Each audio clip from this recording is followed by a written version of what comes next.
Bonjour Corinne, on se retrouve chaque semaine pour évoquer l'une des chansons mythiques de l'univers Disney, mais toi, si tu devais n'en retenir qu'une, ce serait laquelle? Bonjour Nicolas.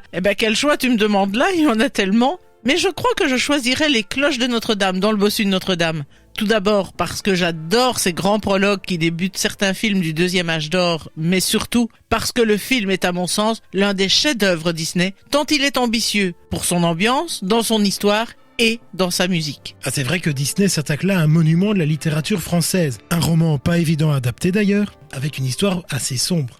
En adaptant le roman de Victor Hugo, il était évident qu'il fallait faire le choix d'une prise de distance par rapport à l'histoire originale, ce qui vaudra d'ailleurs une levée de bouclier des descendants du romancier, criant au pillage commercial d'un patrimoine culturel.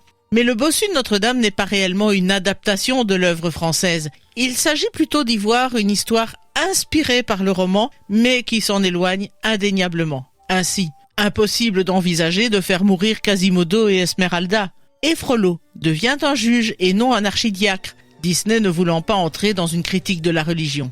Mais l'essentiel sera gardé. Une histoire qui prône le respect de la différence et qui dénonce l'exclusion, le racisme. Une histoire aussi qui va même jusqu'à suggérer le péché de luxure. Bref, qui aborde des thèmes très adultes dans une ambiance parfois sombre. Oui bien justement, comment Disney en arrive-t-il à ce choix étonnant? C'est David Stanton, le vice-président chargé de la création, qui émet cette idée dans la foulée de la sortie de La Belle et la Bête. Marqué par la lecture du livre dans sa jeunesse, il y voit un potentiel graphique et musical qui pourrait être porté par des personnages forts.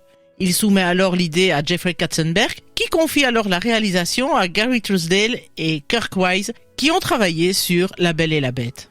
La première étape sera de s'imprégner des lieux, en visitant Paris, et plus particulièrement Notre-Dame, en compagnie déjà de Menken et Schwartz, qui seront chargés de l'ambiance musicale. Un mois plus tard, ils présentent leur ébauche de film, qui sera validée par les studios, même si certains doutes subsistent. Ah bon, pourquoi y avait-il des doutes? Avec le bossu de Notre-Dame, Disney s'écarte des scénarios classiques et les dirigeants n'étaient pas sûrs qu'il conviendrait à un film d'animation.